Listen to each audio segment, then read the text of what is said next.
अस्सलाम वालेकुम व्यूवर्स, क्या हाल हैं। आई होप के सब अच्छे होंगे और बहुत अच्छे से अपने फैमिली मेम्बर्स का और अपने प्लांट्स का ख्याल रख रहे होंगे।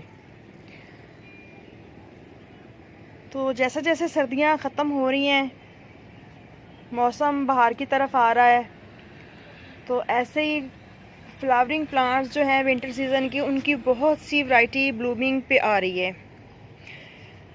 तो गार्डन में इस वक्त माशाल्लाह काफ़ी अच्छे और ख़ूबसूरत से कलर्स के बहुत से फ्लावर्स खिले हुए हैं, जो कि हर कलर इंसान को अपनी तरफ अट्रैक्ट करता है और हर एक फूल की अपनी ही खूबसूरती होती है।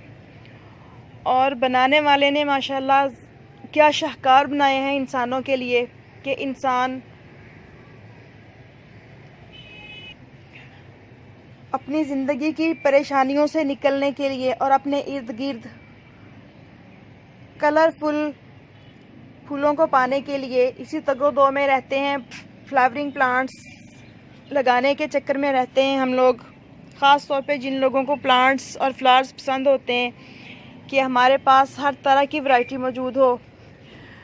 तो हर फ्लावर का मुख्तलिफ कलर, मुख्तलिफ इनकी शेप, आप कैलेंड्यूला को ले लें, मैरीगोल्ड को ले लें, फ्लॉक्स को ले लें, डहलिया ले लें।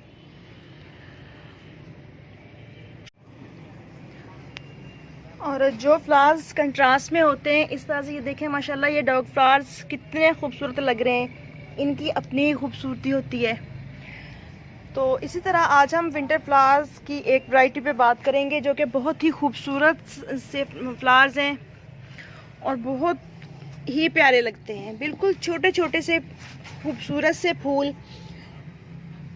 ये बहुत ज़्यादा कलर रेंज में मिलते हैं और इसमें red, purple, white, pink, yellow, green इस तरह से कम्बिनेशन में आते हैं, जस्ट ग्रीन नहीं होते। और इसके अलावा कुछ रेड और वाइट का कम्बिनेशन होता है, तो यानी कि हर तरह के कलर में मिल जाते हैं। पर्पल, लाइट पर्पल और इन फ्लावर्स की जो वैरायटी है, इसकी जो प्लांट्स की हाइट है, ये बहुत ज़्यादा हाइट तक नहीं जाते। ये गमले में बस इतनी की हाइट पे बिल्कुल यूँ राउंड सा बना लेते हैं और गमला भरा हुआ बहुत ही खूबसूरत लगता है। और इनकी हम जर्मिनेशन की बात करें तो ये कटिंग के ज़रिए भी ग्रो हो जाता है और सीड्स के ज़रिए भी ग्रो हो जाता है। तो एक ये पेरिनियल होते हैं और एक वैरायटी इसकी एनुअल होती है।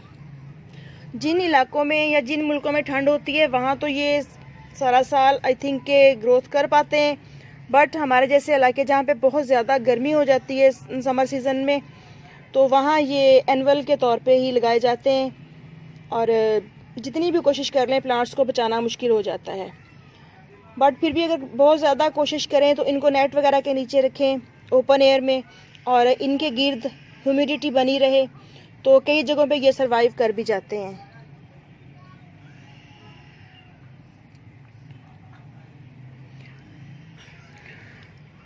तो सीडलिंग से ग्रो करने के लिए नवंबर के एंड में या अक्टूबर के शुरू में इनकी सीडलिंग कर ली जाती है 15 अक्टूबर तक।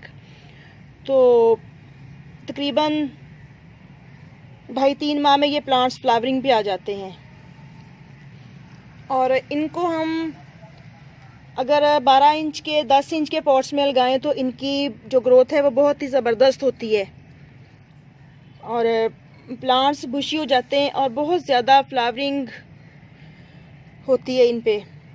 और इसके जो फ्लावर्स हैं ये काफ़ी दिनों तक बने रहते हैं और बहुत ही खूबसूरत सा मंज़र बना के रखते हैं, गार्डन में घर को खूबसूरत बना के रखते हैं ये। और पानी की रिक्वायरमेंट की बात अगर हम इसकी करें तो इसकी मिट्टी को हर टाइम मॉइस्ट रखना है, बहुत ज़्यादा ओवर वाटरिंग नहीं करनी। बट अगर हम 1-2 दिन इनको यानी कि इस वाले मौसम में नॉर्मल सा जो मौसम है, ना बहुत ज़्यादा गर्मी हो ना बहुत ज़्यादा सर्दी हो, तो ऐसे मौसम में अगर हम एक आध दिन इनको पानी ना भी डालें तो ये प्लांट बर्दाश्त कर जाते हैं, बहुत ज़्यादा इफ़ेक्ट नहीं होता इन पे। बट अगर प्लांट को बार बार इस तरह की कंडीशन बर्दाश्त करना पड़े कि सूख जाए, फिर 2-3 दिन के बाद पानी दें, फिर बिल्कुल सूख जाए, फिर 2-3 दिन के बाद पानी दें, तो इस तरह की सिचुएशन में प्लांट ज़्यादा दिन सर्वाइव नहीं कर पाता और प्लांट डेड होना शुरू हो जाता है। और इसी तरह इसको ओवर वाटरिंग भी पसंद नहीं है। अगर हम बहुत ज़्यादा इसको पानी देंगे तो ये प्लांट, इसकी रूट्स जो हैं वो रूट रॉट का शिकार हो जाएंगी और प्लांट हमारा ख़त्म हो जाएगा। और अगर इस प्लांट की मिट्टी ज़्यादा दिन तक खुश्क रहे, यानी कि ज़्यादा खुश्की की तरफ इसकी मिट्टी को रखें, तो प्लांट पे पेस्ट वगैरह, स्पाइडर माइट्स का बहुत ज़्यादा अटैक होता है। और ये प्लांट एक तरह से हर्बल प्लांट भी है। ये होम्योपैथिक की मेडिसिन वगैरह में इसका वर्बेना का काफ़ी यूज़ होता है। तो बहुत ज़्यादा इम्पोर्टेंस है इस प्लांट की और बहुत ही खूबसूरत लगता है ये प्लांट। और मिट्टी जो बनानी है इसकी, वो कोशिश करें कि एक हिस्सा मिट्टी, एक हिस्सा कॉर्डन कंपोस्ट और एक हिस्सा सैंड वगैरह लेके तो इस तरह की मिट्टी बनाएं जिसमें पानी बहुत ज़्यादा होल्ड ना हो, क्योंकि अगर बहुत ज़्यादा होल्ड रखती है मिट्टी पानी को अपने अंदर तो ओवर वाटरिंग का ज़्यादा ख़तरा बढ़ जाता है और इस तरह हमारा प्लांट ज़्यादा चांसेस होते हैं कि जल्द ख़त्म हो जाए। तो इसलिए वेल ड्रेन सॉइल बना के लगाएं तो प्लांट की बहुत ही अच्छी ग्रोथ होती है। और खाद की बात करें तो चूँकि ये प्लांट एक फ्लावरिंग प्लांट है, तो जब इसकी मिट्टी बनाएं तो उसमें एक हिस्सा हम कॉर्डन कंपोस्ट वगैरह का ऐड कर लें तो बहुत ज़्यादा अच्छी ग्रोथ करता है। और ज़्यादा हैवी फीडर प्लांट नहीं होता, बट फिर भी फ्लावरिंग प्लांट्स के लिए कुछ ना कुछ खाद खुराक की ज़रूरत तो होती है ना, तो इसलिए इसको लिक्विड फर्टिलाइज़र जो बनाते हैं वो बहुत पसंद आते हैं और ये प्लांट बहुत अच्छी ग्रोथ करता है लिक्विड फर्टिलाइज़र में। तो इसलिए मस्टर्ड केक और कॉर्डन कंपोस्ट और नीम खली वगैरह लेके एक एक मुट्ठी भिगो दें, तो 2-4 दिन डाइल्यूट, जब अच्छी तरह से डिकम्पोज हो जाए,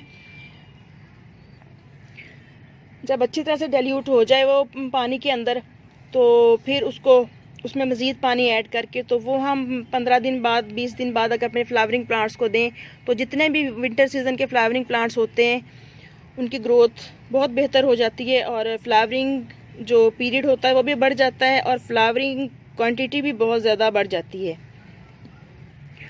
और वर्बेना को धूप बहुत पसंद है, धूप में ये प्लांट बहुत अच्छी ग्रोथ करता है, क्योंकि सर्दियों की ठंडी ठंडी सी धूप होती है, तो जितनी धूप इनको मिले ये उतनी ही अच्छी ग्रोथ करते हैं प्लांट्स। बट बहुत ज़्यादा जब समर सीज़न स्टार्ट हो जाता है तो इन दिनों फिर ये प्लांट सर्वाइव नहीं कर पाता। जो पेरिनियल होते हैं, दूसरी वैरायटी होती है वर्बेना की, तो वो सर्वाइव कर जाते हैं, लेकिन इस वाले प्लांट को थोड़ी मुश्किल होती है शदीद गर्मी के मौसम में, जब टेम्परेचर जो है वो 45-48 तक जाने लग जाता है, तो जितनी भी कोशिश कर लें कम ही बचता है ये प्लांट। तो जब एक दफ़ा आप अपने पास कोई प्लांट ले आएँ तो कोशिश करें कि उसके सीड्स अपने पास सेव कर लें नेक्स्ट टाइम के लिए, ताकि फिर ना तो प्लांट आपको कहीं से मंगवाना पड़े और ना नर्सरी के चक्कर बार बार लगाना पड़े, और फ्री में आपके पास नेक्स्ट टाइम बहुत से प्लांट्स तैयार हो जाएं किसी भी वैरायटी के। और वर्बेना के जो फ्लावर्स हैं ये गुच्छों की सूरत में आते हैं, ये देखें इस तरह से दायरे में, और बहुत ही खूबसूरत लगते हैं ये। जब जैसे जैसे ये इनको खिले हुए दिन ज़्यादा होते जाते हैं तो फ्लावर्स जो हैं ये अपना कलर चेंज करते जाते हैं और बहुत ही प्यारे लगते हैं। ये जो देखें, जो न्यू फ्लावर्स खिल रहे हैं इनका कलर ज़्यादा पिंक है और जो पुराने होते जा रहे हैं वो वाइट वाइट हो रहे हैं। तो पेस्ट वगैरह से बचाव के लिए कोशिश करें कि इन प्लांट्स पे आप तकरीबन हर महीने एक दफ़ा इन पे नीम ऑयल वगैरह का स्प्रे कर दें, ताकि प्लांट्स पेस्ट वगैरह से महफूज रह सकें। ज़रूरी नहीं है कि जब पेस्ट अटैक कर दे तो ही हम अपने प्लांट्स पे स्प्रे वगैरह करें या कोई भी पेस्टिसाइड अप्लाई करें, क्योंकि जब अटैक हो जाता है प्लांट पे किसी भी बीमारी का तो उनका बचाव फिर बहुत ज़्यादा मुश्किल हो जाता है। तो इसलिए बेहतर है कि महीने में एक दफ़ा अपने गार्डन में स्प्रे करते रहें, ताकि प्लांट्स जो हैं वो काफ़ी हद तक पेस्ट फ्री रहें हमारे। तो ओके फ्रेंड्स, आई थिंक कि आपको वर्बेना के ये खूबसूरत से फ्लावर्स अच्छे लगे होंगे, और इनके मतलब जितनी इन्फॉर्मेशन मेरे पास थी मैंने आपके साथ शेयर कर ली है। मज़ीद कोई कन्फ्यूजन हो या कोई क्वेश्चन आपके माइंड में आ रहा हो तो आप कमेंट करके पूछ सकते हैं। तो इजाज़त दीजिए, इंशाल्लाह फिर मिलेंगे किसी नेक्स्ट वीडियो में नेक्स्ट टॉपिक के साथ। चैनल को सब्सक्राइब ज़रूर कीजिएगा और दुआ में याद रखिएगा। ओके, अल्लाह हाफिज़।